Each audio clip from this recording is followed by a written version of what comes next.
গরমেতে তাপমাত্রা বেড়ে যায়, রোদের ঝলকেতে অঙ্গ জ্বলে যায়। দিনের পর দিন জেলার তাপমাত্রা ক্রমশ ঊর্ধ্বমুখী হচ্ছে। বেলা বাড়লেই বাইরে থাকা দায় হয়ে উঠছে সকলের। এর মধ্যে বেশ কয়েকজন প্রচণ্ড গরমের কারণে অসুস্থও হয়েছেন। তবে এবার গ্রীষ্মের দাবদাহ এবং এই গরম থেকে কিভাবে নিজেকে সচেতন রাখা যাবে তা নিয়ে বিশেষ পটে ছবি আঁকলেন পট শিল্পীরা, লিখেছেন গানও।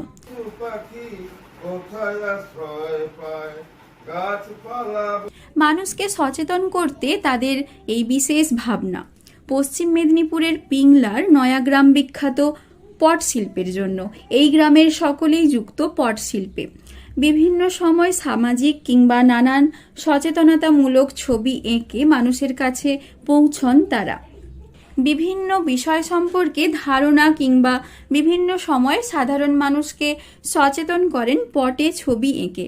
তবে চলতি বছর তাপমাত্রার পারদ ক্রমশ ঊর্ধ্বমুখী হচ্ছে। পশ্চিম মেদিনীপুর জেলার তাপমাত্রা ছাড়িয়েছে 47 ডিগ্রি।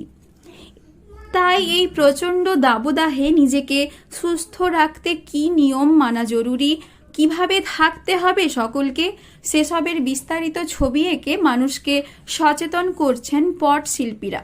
শিল্পী বাহাদুর চিত্রকরের তত্ত্বাবধানে এই পট এঁকেছেন শিল্পীরা, লিখেছেন গানও। শুধু গ্রীষ্মের দাবদাহ থেকে নিজেকে বাঁচানোর উপায় নয়, পরিবেশ বাঁচাতে গাছ লাগানোর আহ্বান জানিয়েছেন ছবি এঁকে। তাই তো বলি গাছ লাগান, সময়ে বৃষ্টি রোদ নিয়ন্ত্রণ সবাই চায়। গ্রীষ্মের গরমেতে তাপমাত্রা বেড়ে যায়, রোদের ঝলকেতে অঙ্গ জ্বলে যায়। গ্রীষ্মের গরমেতে তাপমাত্রা বেড়ে যায়, রোদের ঝলকেতে অঙ্গ জ্বলে যায়। তারপরে 9টার পরে যদি আমরা বাড়াই, রাস্তাঘাটে সানস্ট্রোকও হতে পারে। সেই পটচিত্রের বার্তা গানের মাধ্যমে আপনাদেরকে তুলে ধরেছি। আমাদের তো খুব কষ্ট, আমাদের যে জঙ্গল ছিল সেসব জঙ্গল নেই। গাছ লাগানোর বার্তা দিচ্ছি মানুষকে যাতে আরো গাছ লাগায়। জঙ্গল থাকলেও অনাবৃষ্টি হতো, মানে বৃষ্টি হতো সময়ে, রৌদ্রও হতো, কিন্তু আমাদের জঙ্গল সব কেটে দিচ্ছে। পশু পাখি কোথায় যাবে সেটাও আমরা জানি না। পুকুর ঘাট সব, নদী নালা সব শুকিয়ে গেছে।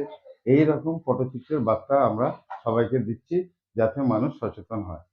পরিবেশে সমস্ত জীবকুলের বেঁচে থাকার জন্য প্রয়োজন সবুজ অরণ্য।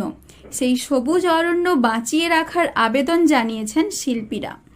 স্বাভাবিকভাবে গ্রীষ্মের দাবদাহ থেকে মুক্তি পেতে পট শিল্পীদের এই ভাবনাকে কুর্নিশ জানিয়েছেন সকলে। পশ্চিম মেদিনীপুর থেকে রঞ্জন চন্দ্রের রিপোর্ট, লোকাল 18 বাংলা।